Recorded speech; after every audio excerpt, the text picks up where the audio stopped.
Big Deke news on a Sunday night. Nothing really crazy happening over this weekend. And when I'm talking about this weekend, I'm referring to both Saturday and Sunday because we already talked for Friday. Deshaun Watson to the Browns, Juju to the Chiefs, and then the Steelers signing return specialist Gunner from the Patriots. Outside of that, it's just been a bunch of kick back, relax, watch some March Madness, waiting for the Steelers to make a move. Whether it's safety, is it going to be Tyrann Mathieu, Terrell Edmonds, Landon Collins, Jabril Peppers?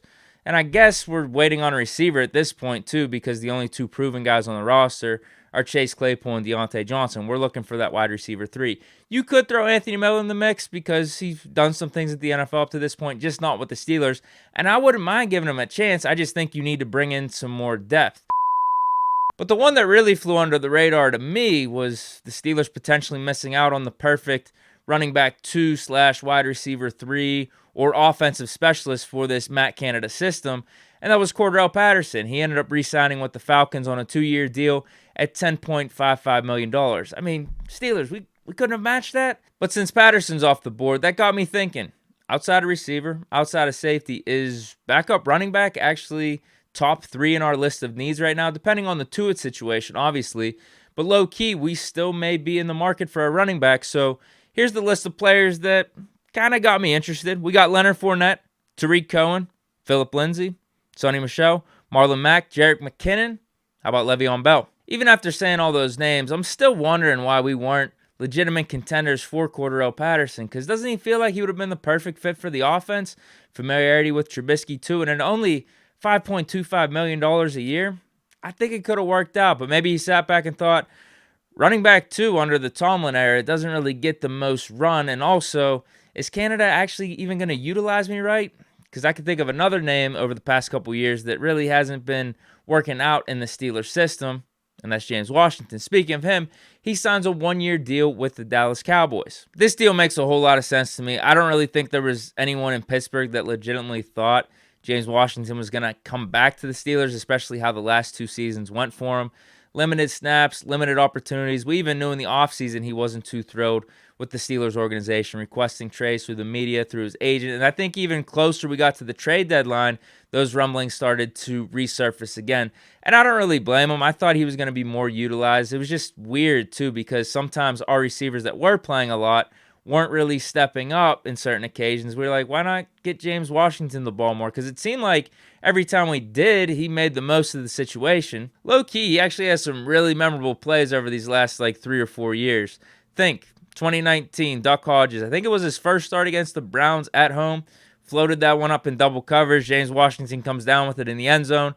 And then just the game before that, when Duck Hodges comes in for Mason against the Bengals, where we're kind of getting embarrassed. I don't think the offense really had any points on the board. Maybe we had a field goal at the time. Hodges floats one up to Washington again. Just completely manhandles the Bengals defender, throws him to the ground with an awesome stiff arm, and helps get us back in that game.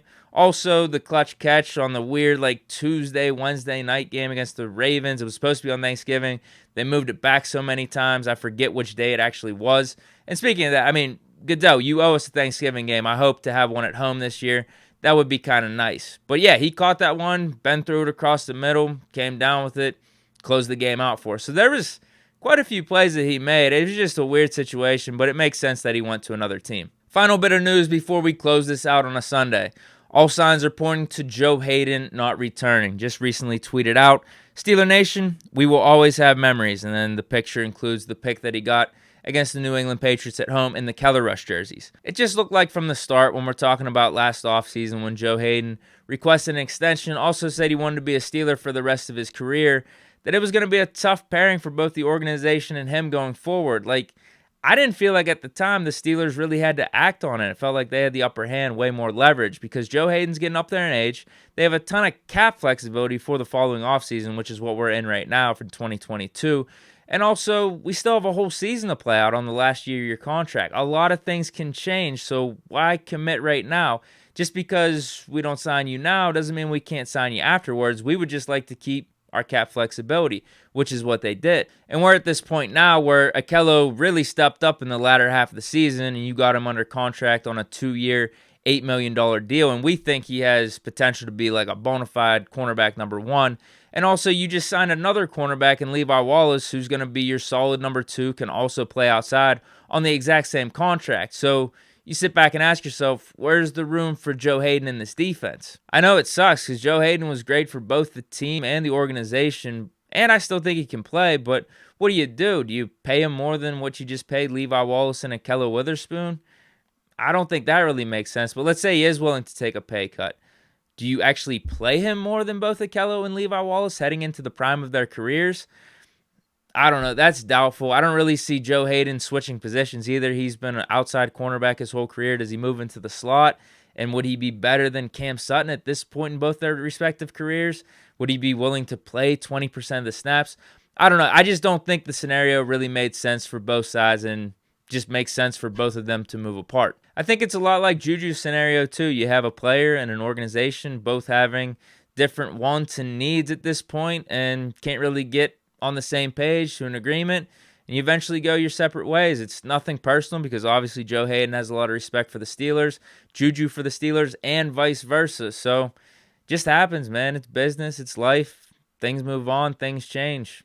Is what it is. Well, shit, that got depressing, but big shout out to Joe Haden, everything you've done for the Pittsburgh Steelers organization. Big thank you. Once a Steeler, always a Steeler, as I said with Juju. But that is it for Big Deke News. Hope you guys enjoyed. Stay chilling. Peace.